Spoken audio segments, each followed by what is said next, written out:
This is the first ever photograph taken of our planet Earth. It was taken on the last of the Apollo missions in 1972. This photograph represents the subsequent change in how we now think about our common home. It reminds us that we are all connected and that our actions have an impact on our planet.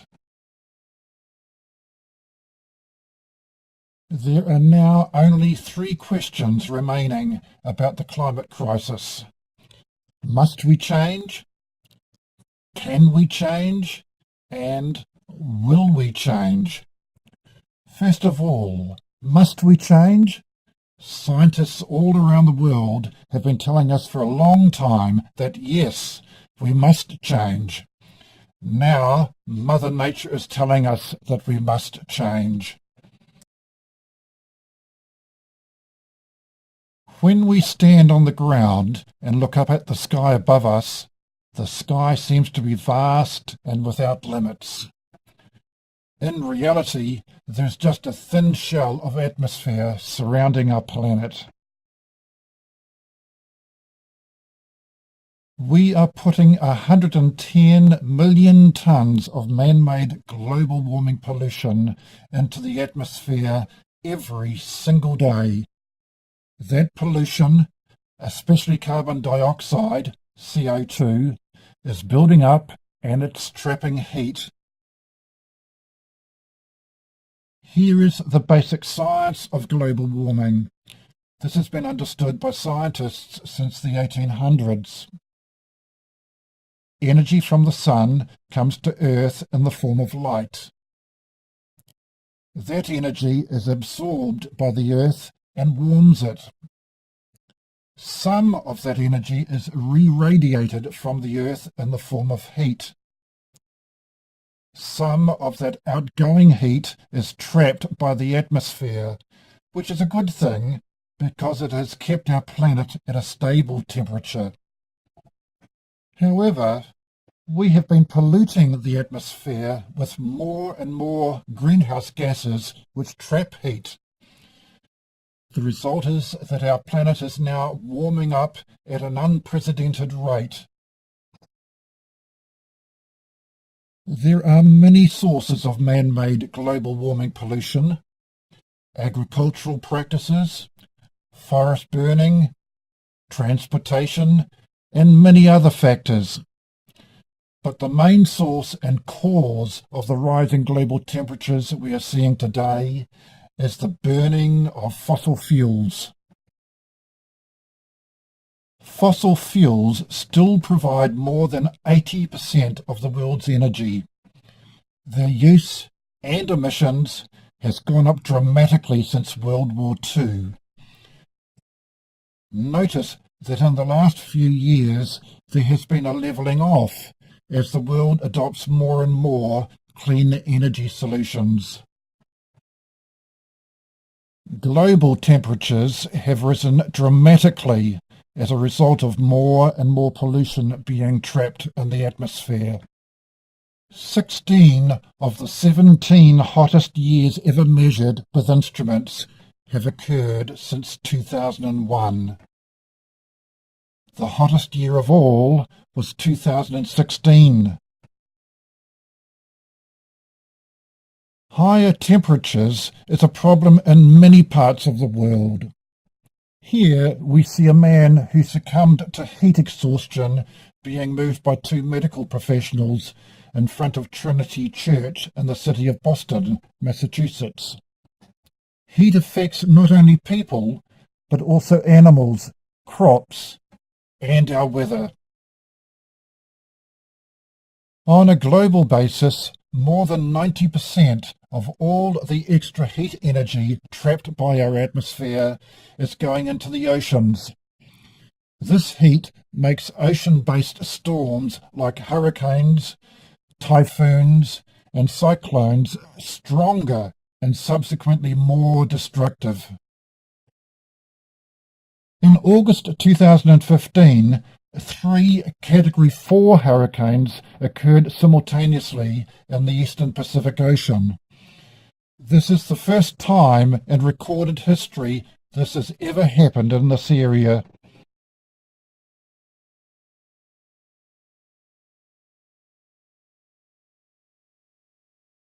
The extra heat also disrupts the water cycle. The amount of water vapor that evaporates off the oceans increases as the oceans warm.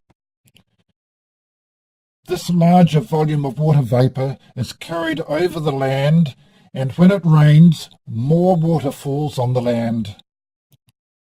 When the land can't absorb all the water that falls during these large storms and downpours, we see floods and mudslides. Extreme precipitation events have produced more rain and have become more common since the 1950s in many regions around the world.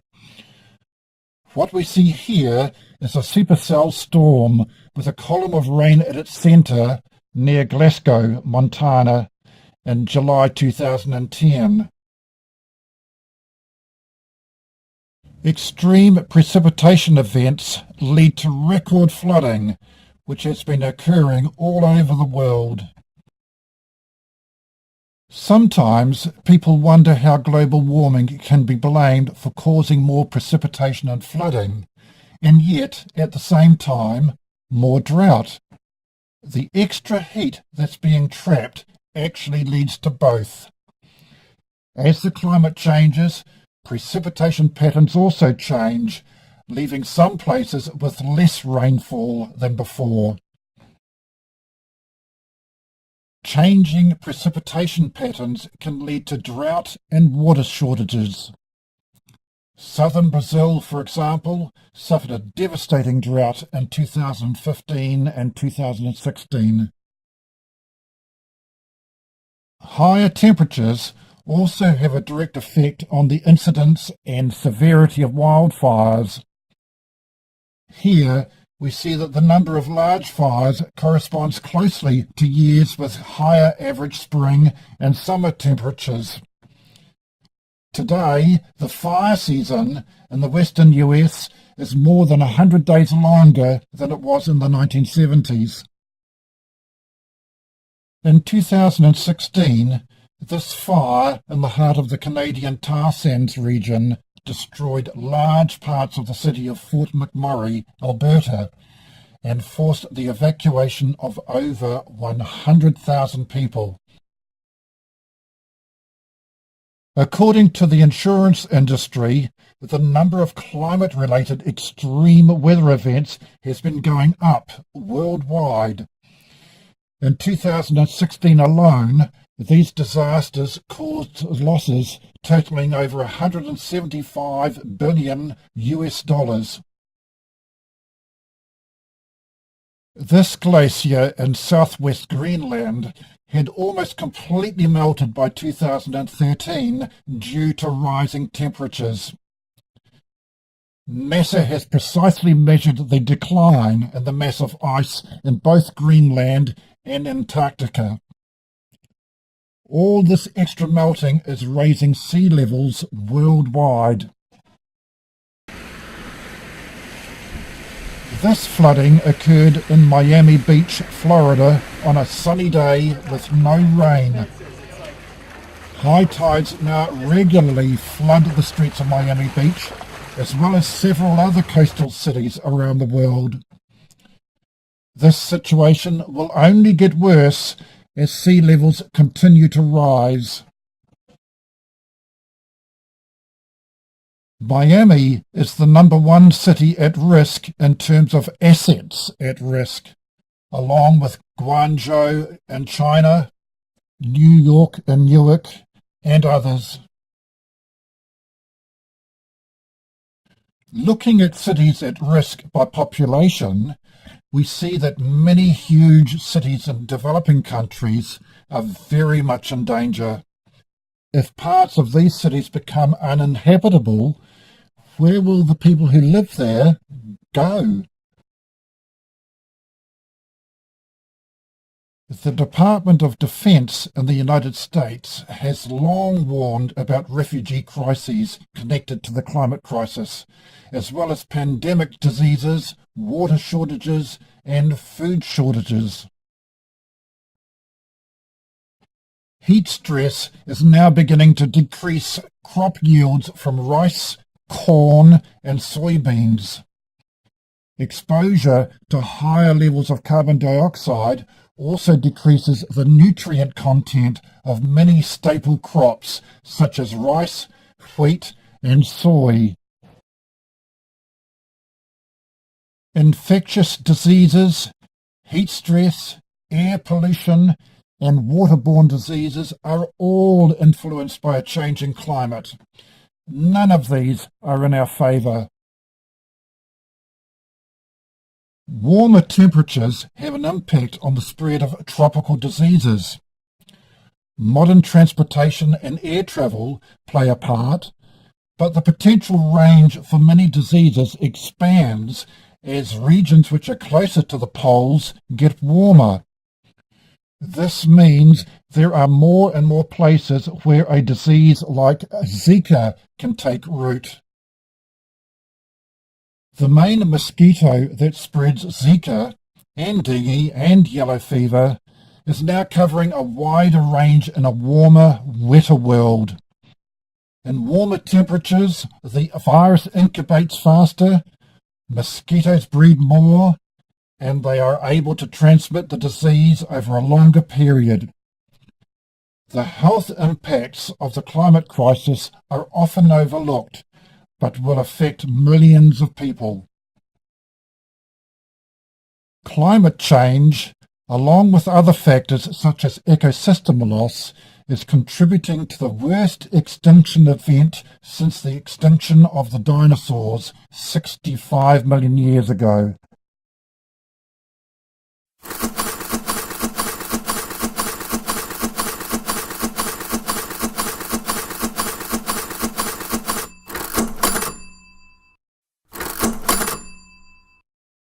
There are many threats that we haven't covered here. For example, the World Economic Forum says climate change is the #1 threat to the global economy.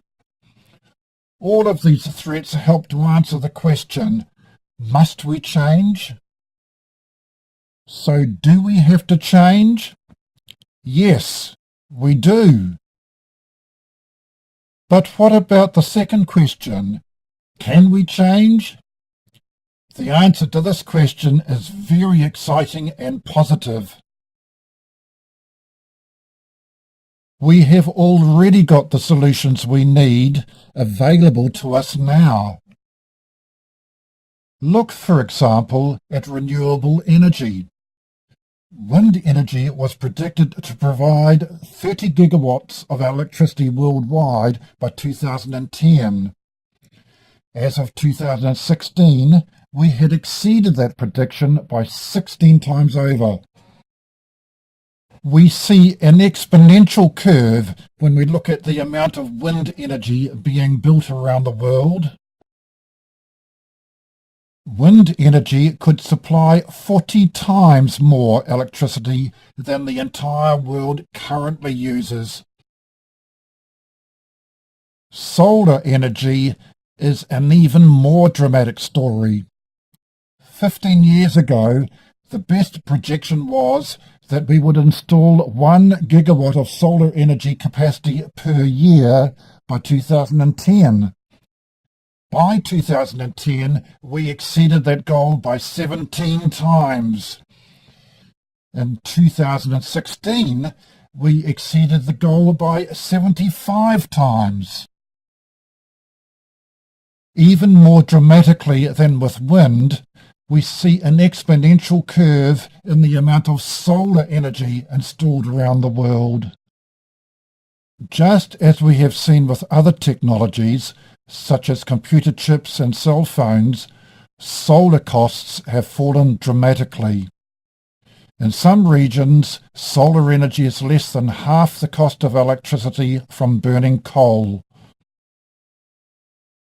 In many countries where there's no universal electricity grid, We are seeing consumers and businesses leapfrog over old technologies and install solar panels in places that have long been denied access to electricity. Chile is a true solar success story thanks to its policy decisions. The country's solar market took off slowly, but look at what is happening now. There are many regions in the world where this type of growth and development are possible. Every hour, the Earth gets as much energy from the sun as we need to run the entire global economy for a year.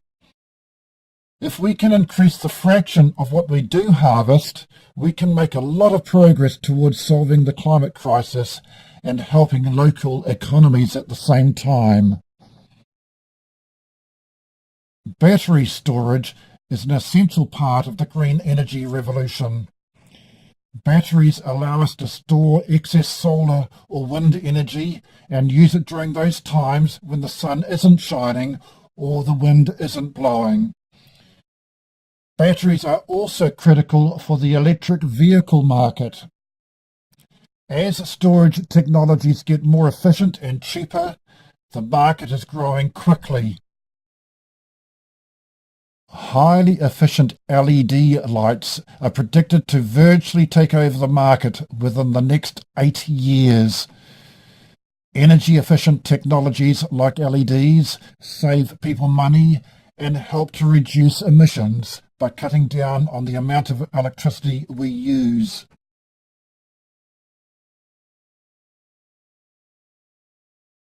All of these automobile manufacturers are now offering or are preparing to offer electric vehicles. This is another part of the sustainability revolution. So, can we change? Yes.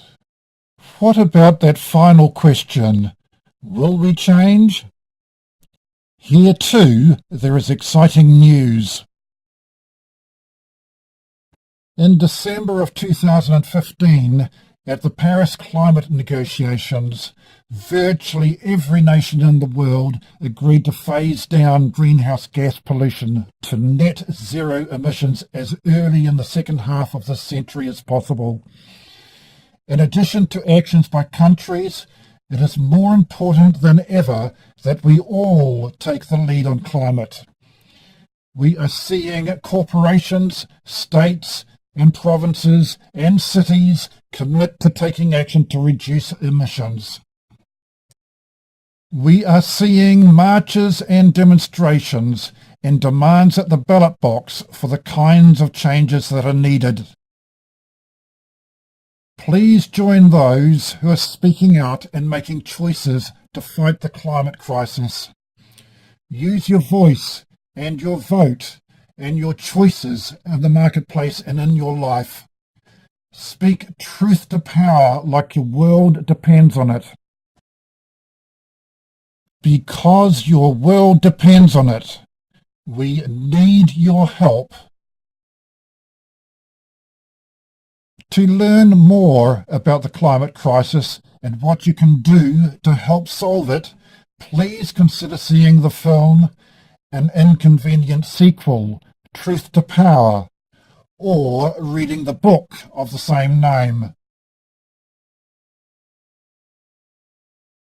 Thank you.